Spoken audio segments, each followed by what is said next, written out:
할렐루야. 오늘도 하나님의 은혜 가운데서 이렇게 말씀을 전파하고 듣는 여러분들이나 선포하는 저나 동일한 하나님의 은혜 가운데서 거하게 계실 아버지 하나님께 영광 올려드립니다. 오늘은 요한복음 이어서 4장 하겠습니다. 요한복음 4장 잘라서 좀 하겠습니다. 4장이 너무 길다 보니까요, 이렇게 중간중간에 카트 시켜서 하는데, 어디에 먼저인지 보시냐면은 요한복음 4장 1절에서요 26절까지 일단 보겠습니다. 사마리아 여인에 대해서 요한복음 4장 1절에서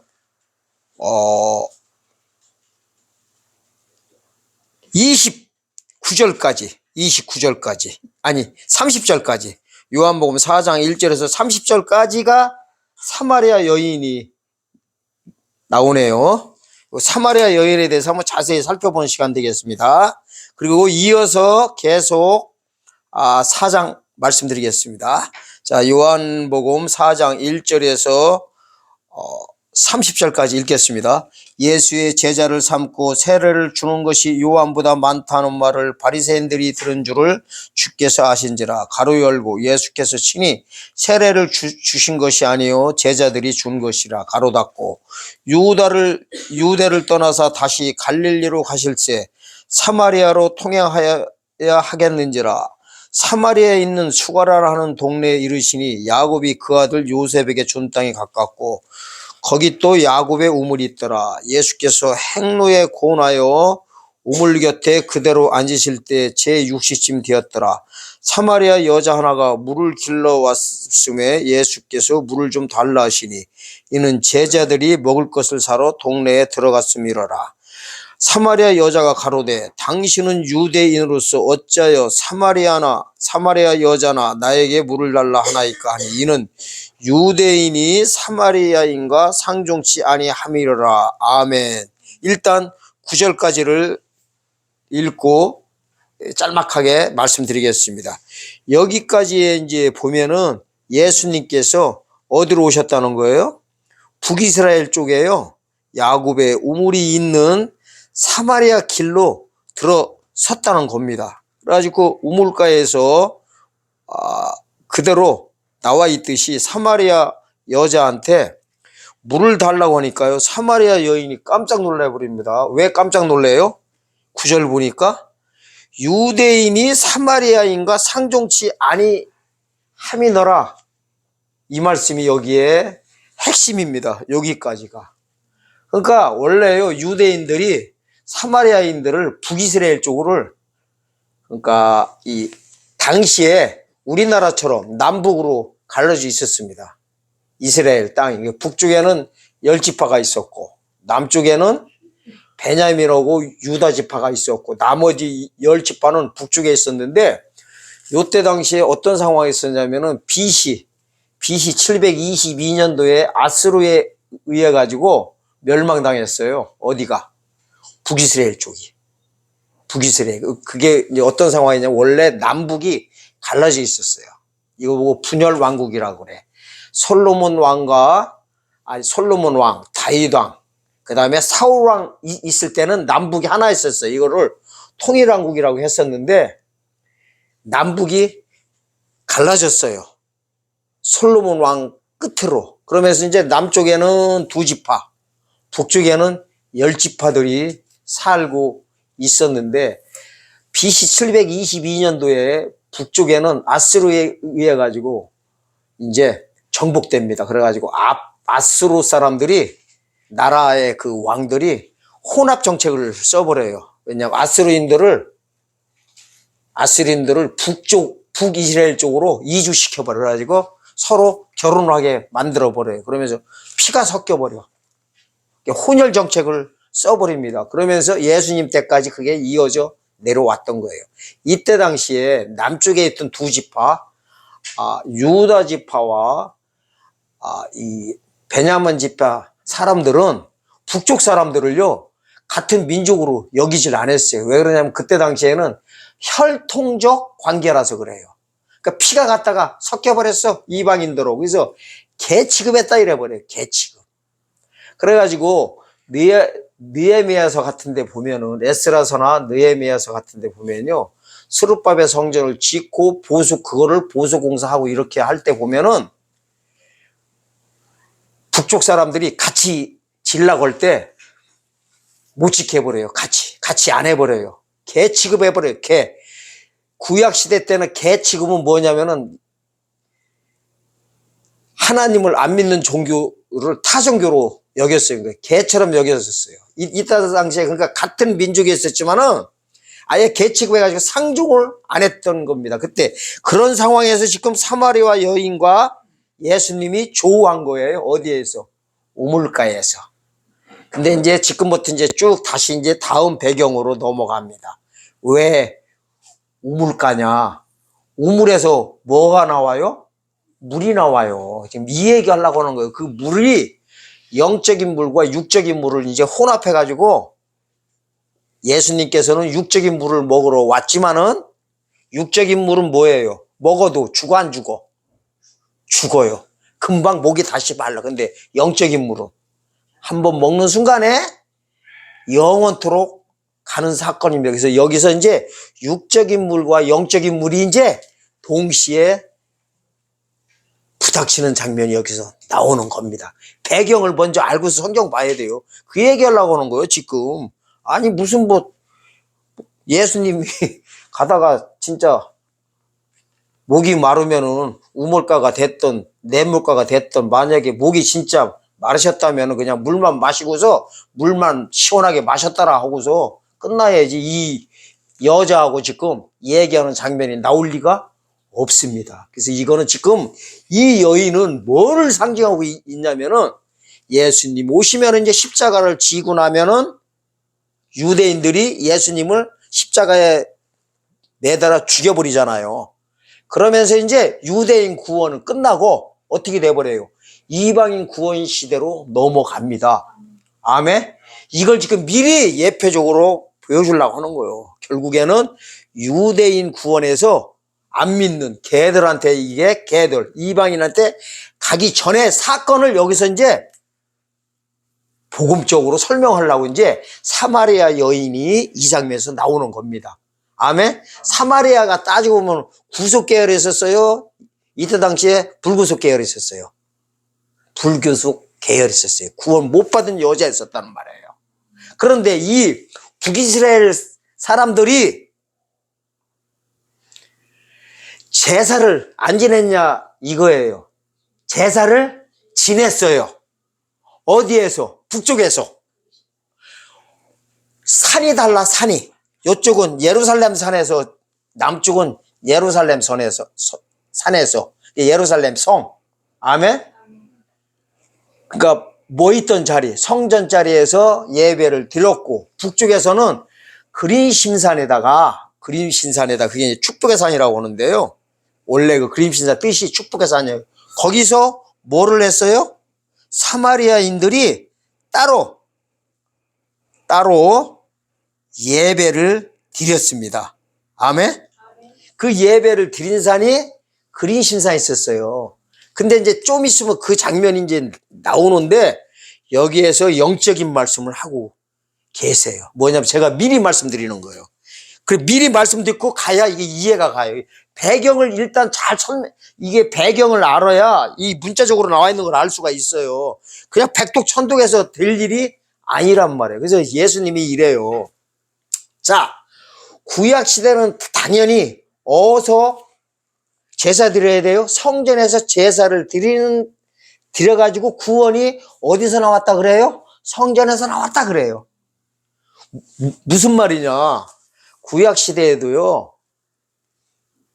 대제사장이 성전에 들어가서 대속죄일날 피제사, 짐승제사를 한 번씩 드려야 7월 10일 날 드려야 구원이 딜레이 됐던 거야. 1년씩 넘어갔던 거. 그게 히브리서 9장 7절이에요. 그러니까 반드시 그것도 어디에서 제사를 드렸어야 돼요? 남쪽에서 북쪽에서? 남쪽에서. 그것도 예루살렘이라고 그러는 거예요. 아멘? 예루살렘이라고 하는 거예요. 그런데 똑같은 피제사를 성전을 세워가지고 거기서 북쪽에서 들여섰단 말이에요. 누가? 북쪽이. 사마리아인들 플러스 열지파들이 전부 다 드렸어요. 때 따라서 다 했어. 근데 그 장소가 남쪽이 아니라 어디였어요? 북쪽에 있었어. 그러면 거기서 아무리 양을 잡아가지고 대제사장을 세워가지고 당연히 그쪽에서도 대제사장 세웠겠죠. 제사를 드리는데 제사장 없이 하는 경우가 어디 있어요. 지금요 일반 미개 지역, 예? 지금 토인들 저런 데 가도 추장 있는 데 가면은 대제사장들이 제사 지내는 사람 따로 있어요? 없어요? 있지요. 다 있지. 그랬듯이 이때 당시에 그림신산에도 율법 따라가지고 자기네들 그 율법 가지고 또 율법 따라서 당연히 성경에는 안 나왔지만은 대제사장이 당연히 똑같이 드렸겠지요. 그런데 장소가 구약시대는요 장소적 개념이에요. 혈통적 개념, 장소적 개념이야. 북쪽에서는 아무리 드렸어도 니네가 피제사를 똑같이 남쪽의 예루살렘에서 드렸듯이 드렸어도 구원이 없다. 이렇게 예수님이 직접 말씀하시고 계신 장면입니다. 아멘. 이런 배경을 보고 나면 이제 너무나 쉽습니다. 그게 이제 어디까지냐면은요. 21절까지예요. 그래서 이제 10절부터 21절까지 읽겠습니다. 제가 미리 말씀드렸어요. 요 배경을. 그럼 이제 재미나요. 이제 지금부터 보세요. 그러고 나서 보충 말씀 전하겠습니다. 10절부터 읽겠습니다. 예수께서 대답하여 가라사대 네가 만일 하나님의 선물과 또 네게 물 좀 달라 하는 이가 누군지 알았다면 네가 그에게 구하였을 것이요 그가 생수를 네게 주었으리라. 요 말은 뭔 말이에요?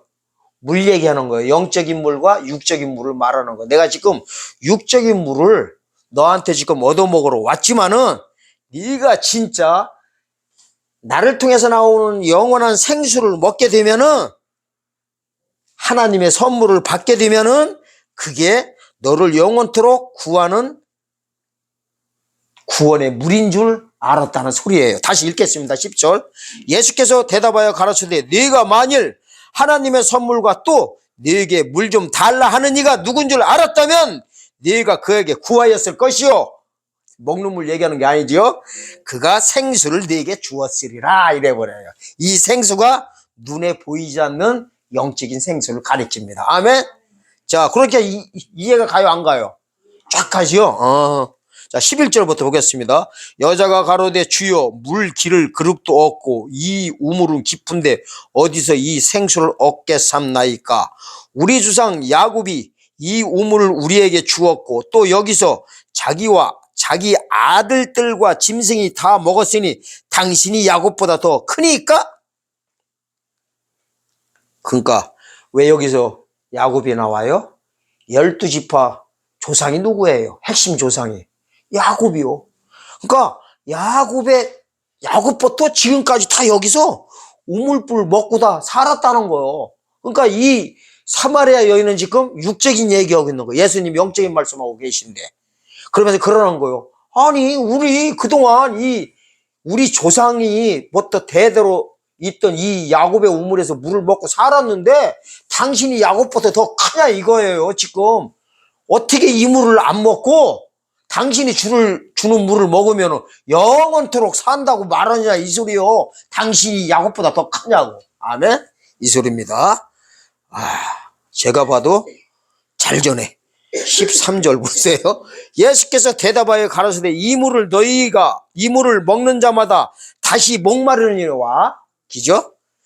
내가 주는 물을 먹는 자는 영원히 목마르지 아니하리니 나의 주는 물은 그 속에서 영생하도록 솟아나는 생물이 되리라. 예수님은 영적인 말씀하고 있고 이 영적인 말씀에도 이 사마리아 여인은 육적인 말로만 하고 또 육적으로 알아듣는 거예요. 이해가 안 가는 거예요. 그러니까 예수님한테 당신이 우리 조상 야곱보다 더 크니까 이러는 거예요. 자, 그 다음에 보세요. 이제 지금부터 또 보겠습니다. 여자가 가로되 주여 이런 물을 내게 주사 목마르지도 않고 또 여기 물길로 오지도 않게 하옵소서. 이제 말귀를 여기서 알아들은 거예요. 달라는 거예요, 이제. 아멘? 그러니까 이제 예수님이 약간 사이코 있죠, 사이코. 사이코가 뭐예요? 너무 또 그렇게 예수님한테 또라이 그러지 말고 약간 이상한 말씀을 하십니다. 그게 이제 어디냐면은 16절부터 18절에 여기 보면 앞뒤가 안 맞는 말씀을 엄청 하세요. 이래요. 가라사대 가서 네 남편을 불러오라. 여자가 대답하여 가로되 나는 남편이 없나이다. 없다고 했어요. 분명히 예수께서 가라사대 네가 남편이 없다 하는 말이 옳도다. 네가 남편 5이 있었으나 지금 있는 자는 네 남편이 아니 네 말이 참 되도다. 여자가 가로되 주여 내가 보니 선지자로소이다. 여기서 보면은 앞뒤가 서로 맞는 말이에요. 사이코 드라마 같아요. 완전히 사이코 드라마요. 엉뚱한 소리들인데 서로 아니라겠다 맞다겠다 아니라겠다 지금 이러고 있어. 이걸 잘 보셔야 돼요. 이러잖아요. 16절에서 가서 네 남편을 불러오라니까 17절에서 나는 남편이 없다 해버려요. 그러니까 예수님이 뭐라고 해요? 네가 남편이 없다는 말도 옳도다 이래버려요. 말이 안 되지요. 네 남편을 불러오라겠는데. 기죠? 예수님이 있으니까 당연히 불러오라고 했을 거 아니에요. 근데 여자가 나는 남편이 없다고 한 거예요. 그러니까 또 뭐라고 해? 또 예수님이 네 말이 맞다 이래버려. 그래서 아까 약간 사이코 드라마 기질이 있다는데 이 안에 비밀이 다 있어요. 성경의 앞뒤 문맥이 이게 성경 기록이 잘못된 게 아닙니다. 그러면서 18절이 중요해요. 네가 남편 5이 있었으나, 그러니까 과거 남편이에요. 지금 있는 자는 네 남편이 아니니 네 말이 참되도다 이럽니다.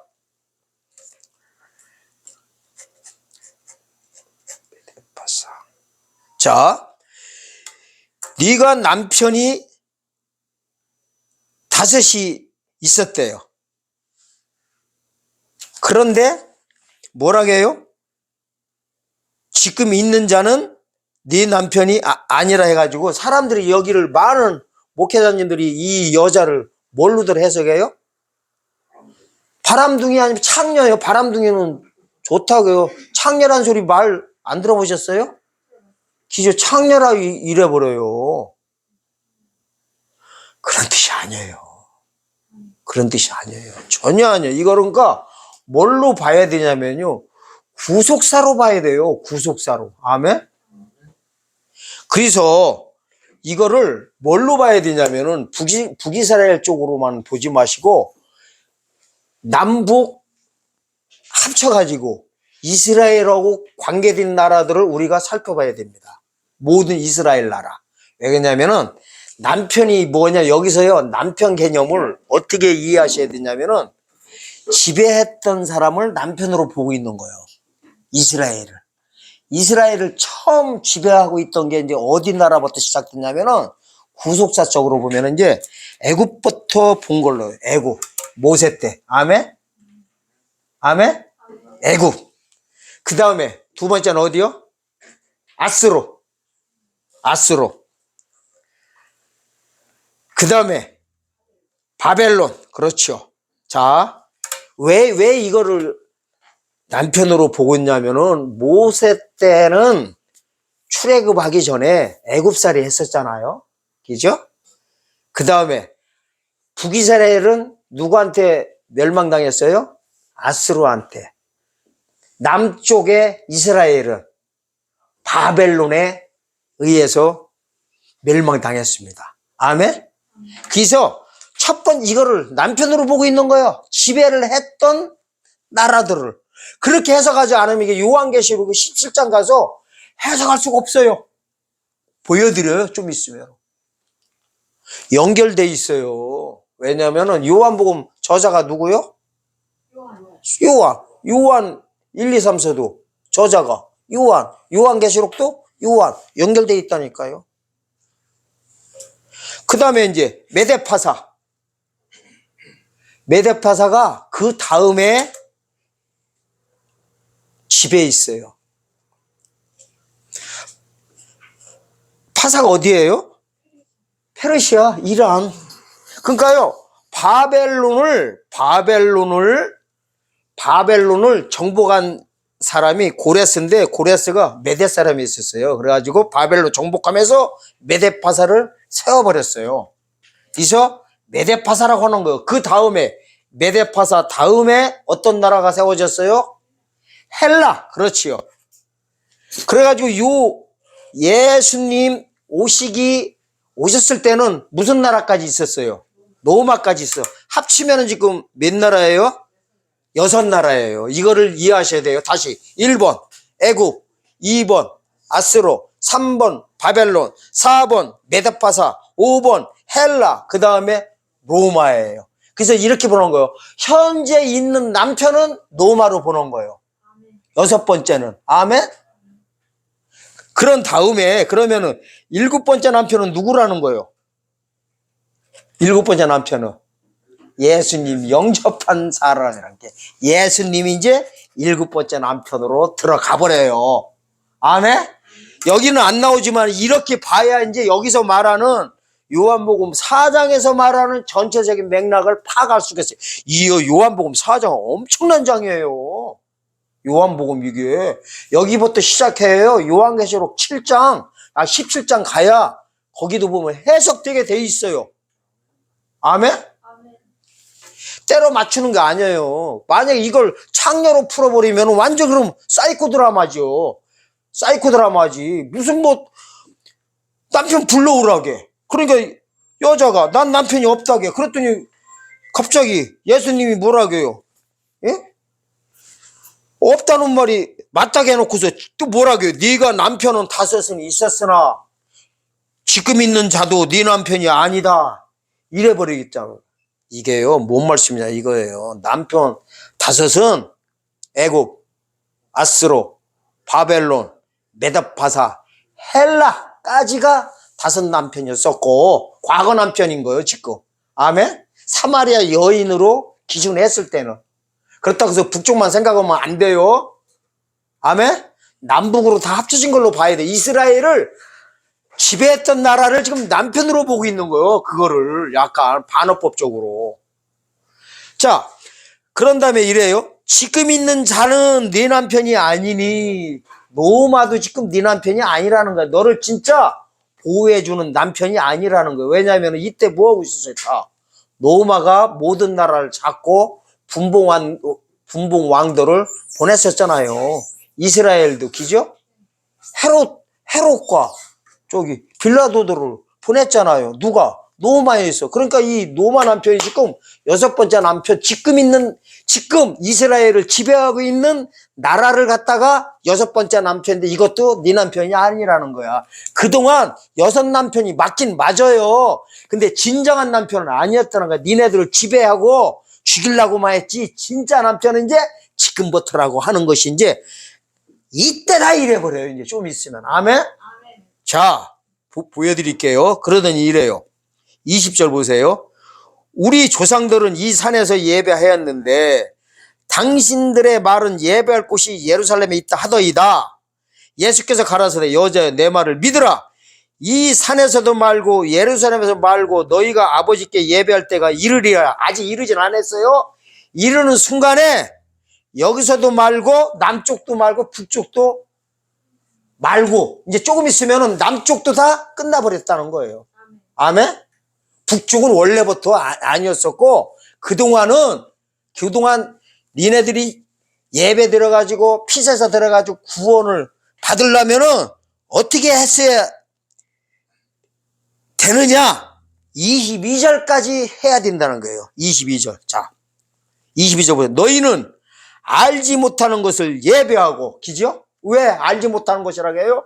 그림신산에서 니네들이 아무리 예배를 드리고 피자사를 했어야 알지 못하고 구원도 없는 헛짓들을 하고 있었다는 거예요. 아멘? 만약에 예수님 오시기 전까지 피자사를 들어가지고 구원을 받으려면은 바로 22절 보면 이래요. 너희는 알지 못한 것을 예배하고 우리는 아는 것을 예배하도다. 우리가 아는 것이 어디예요? 예루살렘에서 제사 지내는 거예요. 이는 구원이 유대인에서 나면이라. 유대인에서 난다는 소리는 뭔 소리요? 사람을 가르치는 게 아니에요. 유대인처럼, 남쪽처럼 예루살렘 산에서 성전에서 예배를 드려야만이 그동안도 구원이 이루어졌다는 소리입니다. 아멘. 이 사실을 문자 그대로 믿으시길 예수님으로 축원드립니다. 그러면서 이제 예수님이 지금 뭐를 설명하려고 하는 거냐면요, 구약시대와 신약시대 종결점을 얘기하려고 하는 거예요. 예수님으로 말미암아 구약과 신약이 바뀌는 걸 얘기하는 거예요.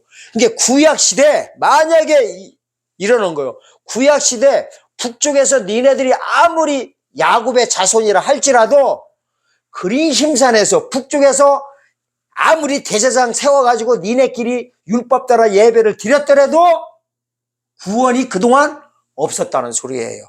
니네들이 구원을 받으려면 당연히 어디에서 받아요? 남쪽에 예루살렘 성 와가지고 거기서 예배를 드렸어야만이 구원이 났다는 소리예요. 이거는 뭔 말씀인지 아세요? 엄청난 사건이에요.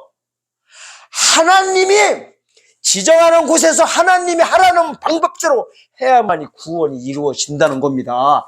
이게 우리한테 시사하는 바가 엄청나 버려요. 주님 오시면 전부 다 뭐 하려고 하고 있어요? 모든 교회들이 휴거들 하고 있어요. 근데 주님 오시는 목적이 휴거가 아니라니까요. 자, 휴거한다고 생각하면 얼마나 좋아요. 산자 죽은 자 다 부활해서 주님 만난다는데 이렇게 좋은 말이 어디 있어요? 근데 그 하나님의 방법이 아니라는 거예요. 사람이 보기에 아무리 좋아도 하나님이 정하신 방법 아니면 그 안에서 구원이 없다는 소리예요. 재림 때도. 미리 보여주는 거예요. 구약 때도요. 보세요. 아니 생각해봐요. 아니 북쪽에서 드리나 남쪽에서 드리나 다른 말로는 바위산에서 예배드리나. 바위산이 어디냐면 오마르 성전짜리요. 성전짜리요. 야곱이 아브라함이 이삭 바쳤던 바위산에다가 지성소짜리예요. 거기가. 아멘.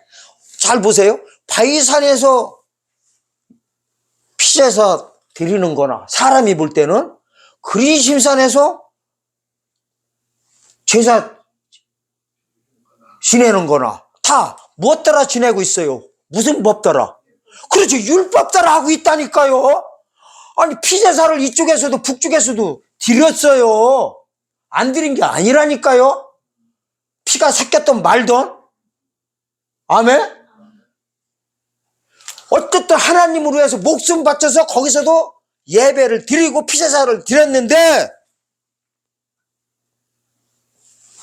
구원이 그동안도 아니라는 거예요. 아무리 했어도. 그러니까 하나님의 원하시는 방법, 하나님의 뜻 모르면요 구원 없습니다. 자기 받았다고 아무리요 강대상에서 선포하고 강대상에서 아무리 말씀 전해도요 성경책 하나님의 그 방법 아니면 절대 없습니다. 우리가 생각하기에는, 사람이 생각하기에는 이게요 말이 되냐고요. 율법 따라가지고 그림신산에다가 성전 만들어 놓고 지성소짜리 해놓고 때에 따라 절기 따라 예배 다 드리고 피사사 다 드리고 대속절 제사장이 들어가가지고 다 하고 했었어도 누가 아니라고 해요? 하나님이 아니라잖아요. 이게 요한복음 4장이 엄청난 장이에요. 2000년 사건으로 돌려버리면 큰일 나버려요. 재림 때를 여기서도 또 보여주고 계신 거예요. 사람의 방법으로는, 사람의 이 생각으로는 아무리 좋은 것도요 아닐 수가 있다는 거예요. 그러면서 이제 어떻게 되냐면 이거예요. 이제 이래버려요. 이제 이 말씀 하시는 거예요. 지금부터 하는 말씀 잘 들어야 돼요. 주제가 이거예요. 내가 온 이상 이제 남쪽도 나가리가 뭐예요? 끝장난 거예요. 끝난 거예요. 거기 구원이 없고 북쪽에서도 당연히 없고 이제는 남쪽 북쪽 안 가리고 나를 믿는 자는 전부 다 뭐요? 구원이 시작된다는 거예요. 아멘. 여기서 말하는 건 사실이요. 예배할 때가 온다고 하는 거는 오순절 가리키는 거예요. 오순절. 왜? 북쪽 사람들이거든. 3월 6일 날 사도행전 2장 1절에서 거기서부터 어떻게 해버려요? 마가의 다락방에 불이 떨어지면서 이제 구원의 역사가 처음으로 벌어지는 거예요. 그 전까지는 예수님이 뭘 하겠어요? 사마리아 길 가라겠어요? 가지 말라겠어요? 가지 말고, 이방인 길로도 가지 말고. 사도행전 1장 8절에서는 이래요. 사도행전 1장 8절이 오순절 다락방에 불 떨어지기 열흘 전에요. 2월 26일 날이요. 2월 26일 날. 금요일 날이요. 예? 적지도 않네 또. 나중에 물어보면 알지도 못하면서. 참 적어요. 2월 26일 날 오순절 다락방은 3월 6일 날 오순절 다락방에 불 떨어진다고. 열흘 전에 부활승천 하면서 예수님이 이래요. 야! 사도행전 1장 8절에서 그동안은 사마리아 길도 이방인 길도 가지 말라고 하는데 사도행전 1장 8절에서 부활승천하는 자리 오순절 다락방에 불 떨어지기 열흘 전에서 비로소 뭐라고 하세요? 열흘 후, 이제 열흘 후에 마가의 다락방에 불 떨어지면은 이방인 길로도 가고 사마리아 길로도 이때부터 이날부터 가라고 합니다. 그러니까 오순절을 가리키는 거예요. 정확하게. 그 사건이 요한복음 4장 지금 23절과 24절 사건이에요. 아멘. 절기까지 갖다 맞춰 드리잖아요. 미돌 며칠 날? 3월 6일 날. 그렇지요. 오순절 날. 사도행전 2장 1절부터 이제 이방인 구원 시대가 이날부터 시작되는 거예요. 성경이 그렇게 호락호락 돼 있지 않아요. 왜냐하면 지금요. 사도행전 요한복음 4장의 위치는 예수님이 아직 십자가에 매달지도 않았어요. 죽으시지도 않고 부활도 않고 아직 마가의 다락방에 불도 안 떨어지기 전이에요. 그러니까 이게 오순절을 가리켜서 예수님은 여기서 정확히 말씀드리고 있는 거예요. 뭐라고 하느냐? 23절과 24절 읽겠습니다. 엄청 중요합니다. 아버지께 참으로 예배하는 자들은 신령과 진정으로 예배할 때가 오나니 곧 이때라. 이때가 언제요? 오순절. 아버지께서는 이렇게 자기에게 예배하는 자들을 찾으시니라.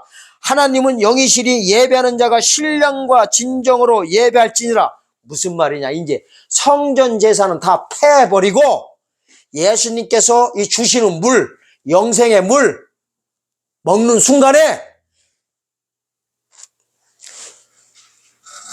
몇 절이냐면 14절 사건이에요. 14절. 내가 주는 물을 먹는 자는 이 주는 물이 뭐예요? 예수 피. 계시록 1장 5절에 예수 피.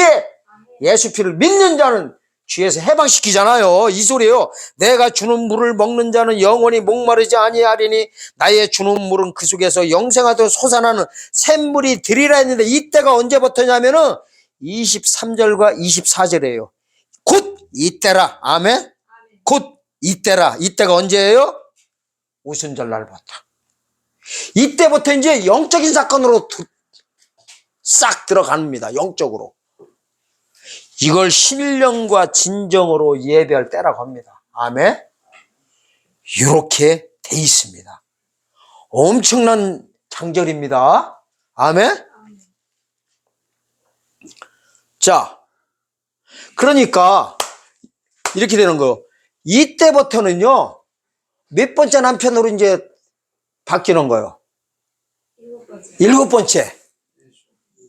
그렇죠. 성령 강림에서 예수님 영접하는 게 일곱 번째 이제 남편으로 들어간다는 소리예요. 그게 바로 남편 다섯이 있었으나 그것도 아니고 지금 있는 자도 아니라는 거예요. 노마도 아니라는 거예요. 지금부터 내가 너희들을 오순절 날부터는 뭐 해준다는 거예요? 남편으로서 너희들을 끝까지 보호해 주겠다는 거예요.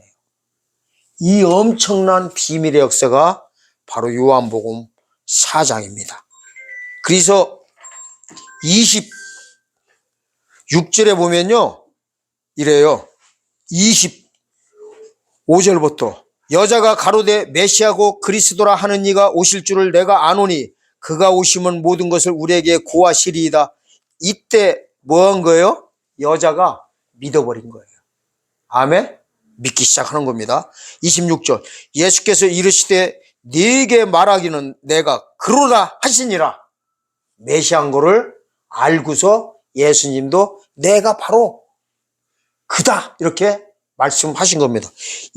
그러니까 이제 이 여자 사마리아 여인은 이때서 비로소 7번째 남편으로 맞이할 준비가 다 끝났다는 거예요. 이제 그때만 뭐하고 있어요? 이제 기다리고 있는데 이 여자는 당연히 이때부터 준비가 다 끝났기 때문에 구원의 길로 들어가는 걸로 보셔도 무방합니다. 메시아로 믿었기 때문에. 아멘? 자, 27절 보겠습니다. 이때 제자들이 돌아와서 예수께서 여자와 말씀하시는 것을 이상히 여겼으나 무엇을 구하시나이까 어찌하여 저와 말씀하시니까 묻는 자가 없더라. 여자가 물동이를 버려두고 동네에 들어와서 사람들에게 이르되 나의 행한 모든 일을 내게 말한 사람을 와 보라, 이는 그리스도가 아니냐 하니 저희가 동네에서 나와 예수께 오더라. 이러면서 이제 사마리아 여인이 끝난 것 같지만은 끝나진 않습니다. 자, 사마리아 여인이 이제 끝나는 장면을 보여드리겠습니다.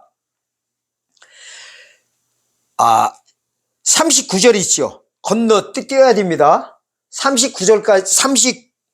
39절부터 42절까지가 이 사마리아 여인으로 이렇게 됩니다. 여기 건너뛴 부분은 따로 해석해야 돼요. 따로. 아멘? 따로 보셔야 돼요. 왜냐하면 여기는 재림장이에요. 재림 사건이에요. 사마리아 여인이 이제 30절부터 건너뛰어가지고 39절로 건너뛰게 돼 있습니다. 왜 이렇게 해놓으셨는지는 나도 모르겠어요. 원래는 30절에다가 39절을 붙여놨어야 돼요. 아멘? 그런데 이렇게 띄워놓으셨어. 무슨 이유가 있으시겠죠? 39절 보겠습니다. 여자의 말이 그가 나의 행한 모든 것을 내게 말하다 증거하므로 그 동네 중에 많은 사마리아인이 예수를 믿는지라. 사마리아인들이 예수께 와서 자기들과 함께 유하기를 청하니 거기서 이틀을 유하심에 예수의 말씀을 인하여 믿는 자가 더욱 많아 그 여자에게 말하되 이제 우리가 믿는 것은 네 말이 이남이 아니니 이는 우리가 친히 듣고 그가 참으로 세상의 구주인 줄 암이라 하였더라. 여기서 엄청난 믿음의 고백을 합니다. 누가? 동네 사람들이 여자의 말을 듣고 이래요. 여자가 뭐라겠어요? 여자가요 뭐라겠냐면 29절에 보면 다른 말 안 했어요. 와 보라! 이는 그리스도가 아니냐? 이 말만 한 거예요. 와 보라고 하는 거예요. 전도가 머리 아플 거 없어요. 본인이 설명하려면 돼요? 안 돼요? 머리 아파버려. 그러니까 최고 좋은 게 전도가 뭐냐면 코를 끌던 콧뚜레를 하던 아니면 아주 그냥 수갑 채우면 안 되지. 어떻게든 간에 와 보라 해가지고 직접 와서 말씀을 듣게 하는 게 좋습니다. 아멘? 저는요 안 다녀봤지만은 다단계 다니신 분들은 잘하실 거야. 다단계 가면 특징이 뭐예요? 설명하지 말하게. 당신들 가가지고 설명하면 받으라니까. 일단 와서 교육을 받으라고 한다고요. 그러면 교육시키는 사람들이 세뇌를 탁탁 시켜버려. 그럴듯하게 청산유수로. 그죠? 그러면 다 넘어와요? 안 넘어와요? 다 넘어와. 몇 번 듣게 하면은 다 넘어오게 돼 있어. 그런데 자기가 하려면 돼요? 안 돼요? 될 것도 안 돼버려요. 그게 비슷한 원리가 그래요. 원리가. 그래서 이 여자가 보통 여자가 아니야. 사마리아 여인은 와 보라! 이는 그리스도가 아니냐 해가지고 왔어요. 그런데 이제 이 동네 사람들이요 은혜를 엄청 많이 받은 거예요. 보통 받은 게 아니에요. 그러니까 뭐라고 해요? 이 사마리아인들이 같이 있자고 해버려요. 이틀을 같이 합숙을 했대요. 합숙했다고 나와요? 안 나와요? 나와요. 청하니 예수님이 이틀 동안 합숙하면서 말씀에 인하여 믿는 자가 더욱 많아지니까 뭐라고 하냐면 이제 이 동네 사람이 이래요. 이게요 그냥 써 있는 게 아니에요. 그냥 읽으면 어영부영 그냥 써 있는 것도 아니에요. 이래요. 42절 보세요. 그 여자에게 말하되 이게 진짜 믿음이에요. 이제 우리가 믿는 것은 네 말을 인하여 아니니 이는 우리가 친히 듣고 그가 참으로 세상의 구주인들 아미노라. 중요한 게 뭐냐면은 우리가 친히 듣고 믿음을 친히 갖는 것이 진정한 믿음이었던 거예요. 이 여자가 말할 때는 여자 말 듣고 믿었다는 것이 아니에요. 여자 말 듣고 오기만 한 거예요. 믿게 한 거는 예수님께서 직접 믿게 하신 겁니다. 이 방법을 꼭 아시고 우리가 전도할 때도 이 방법을 쓰는 게 좋습니다. 괜히 알지도 못하는 거, 설명도 안 되는 거 이렇게 했다가 혼란스럽게 말하면 이래요. 그 듣는 사람이 거기 이상하니까 다니지 말라게 해버려요. 뒤에 역효과 나버려요. 거기 이상하다 이래버려요. 그러지 말고 목사님한테 직접 와서 말씀 듣게 하다 보면은 더 전문적인 말로 더 전문적인 진리의 말씀을 정확히 해주기 때문에 이렇게 믿는 자가 많습니다. 그래서 이 부분 일단 끝내놓고 이제 다시 재림 사건으로 들어가서 따로 보여드리겠습니다.